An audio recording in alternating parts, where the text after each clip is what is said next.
सत्संग का मतलब क्या होता है ये समझेंगे तो सत्य तीन चीज़ें होती हैं। एक तो परमात्मा, उसके दो रूप है, निर्गुण निराकार निर्विशेष, सगुण साकार सविशेष। और उस परमात्मा की पांच अवतार या पांच देव उपासना या उस परमात्मा के अवतरित अवतार, और तीसरे साधु संत महात्मा लोग। सत्य होता है जो नित्य हो, जो हमेशा से है, था और रहेगा। इस काल के कारण या समय के कारण हम कहते हैं परमात्मा सत्य था, है और रहेगा, लेकिन परमात्मा ही एक नित्य सत्य है। जब ये समय भी नहीं होगा, ये दिन रात भी नहीं होगा, तब भी परमात्मा होगा।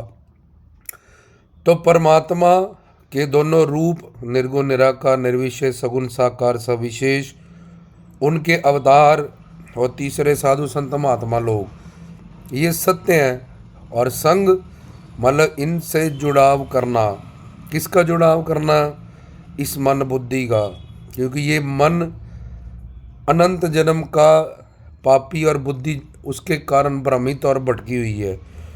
तो जब हम सत्संग में जाते हैं तो मन से बैठते हैं, मन से जुड़ते हैं, मन से पाप नष्ट होता है और मन को ही उस सत्संग का फल मिलता है, जिसके कारण हमें जगदानंद, आत्मानंद, ब्रह्मानंद, प्रेमानंद चारों सुख प्राप्त होते हैं। तो सत्संग का मतलब है कि उस सत्य परमात्मा से जो सच्चिदा आनंद स्वरूप है, जो उसके अवतारों से, जो साधु संतों महात्माओं से, जो साधक सत्संग सुनने गए हैं, या जो पहले संसारी सत्संग सुनने गए हैं, सत्संगी बनने गए हैं, वो अपनी मन बुद्धि का जुड़ाव इन तीन एरिया, इन तीन पर्सनालिटीज़ जो पवित्र पावन है, काल माया से परे सच्चिदानंद स्वरूप है, उससे अपनी मन बुद्धि का जुड़ाव करे, जिससे उसके अनंत काल से जो जन्म हुए हैं, 84 लाख में घूम रहा है, तो पाप पुण्य का जो हिसाब है,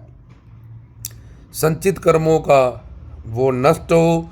सत्संग सुनने से जैसे एक बहुत बड़ा जंगल, एक माचिस की तिल्ली अगर लगा दो तो जल के राख हो जाता है, ऐसे ये पवित्र पावन तीनों पर्सनैलिटीज़ से जब मन बुद्धि का जुड़ाव होता है तो मनों में, कोश में जो अनंत जन्म के पाप पड़े हैं, ये पापी मन और भटकी हुई बुद्धि को रास्ता मिलता है। और धीरे धीरे धीरे धीरे आदि देविक, आदि भौतिक, आध्यात्मिक, आदि देहिक, मानसिक सब दुखों से निवृत्ति मिलती है और सच्चिदानंद परब्रह्म परमात्मा के सुख हमें प्राप्त होते हैं। और सत्संग सुनने से संसार की प्रॉब्लम्स, इसको जगदानंद कहते हैं, आत्मानंद, ब्रह्मानंद, प्रेमानंद। तो सबसे पहले, क्योंकि हम प्रेमानंद और ब्रह्मानंद को इम्पोर्टेंस दे रहे हैं और सत्संग में जा रहे हैं, सत्संग में मन का जुड़ाव कर रहे हैं पवित्र पावन एरिया पे, तो संसार के काम ऑटोमेटिकली जैसे जैसे पाप हमारे नष्ट होते रहते हैं, तो सारी रुकावटें और वो सब कारण जिससे संसार में भी हमारे काम रुके हैं, जब प्रॉब्लम्स हम दुखी हैं, उन सब से हमारी निवृत्ति होती है। फिर आत्मा के सुख आत्मानंद, फिर परमात्मा के सुख ब्रह्मानंद, और फिर प्रेमानंद, साधु संत महात्मा अवतारी पुरुषों की शब्द स्पर्श रूप रस सुगंध, इनकी करीबी के सुख हमें प्राप्त होते हैं।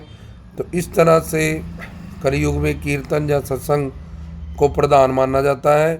तो सत्संग में जाएगा, मन बैठेगा, मन सुनेगा, मन फल मिलेगा।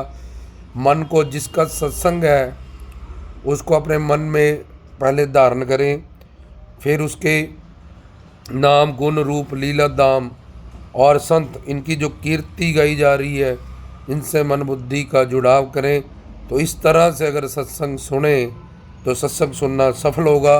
वो सारे संसारी या मनमुखी बंदे गुरमुख बनेंगे, सत्संगी बनेंगे, जिससे बड़ी आसानी से कलयुग में वो अपने सारी खुशियों को प्राप्त करेंगे। धर्म, अर्थ, काम, मोक्ष चारों पुरुषार्थ उनके सफल होंगे। जय श्री सतगुरु जोगी पीर धाम।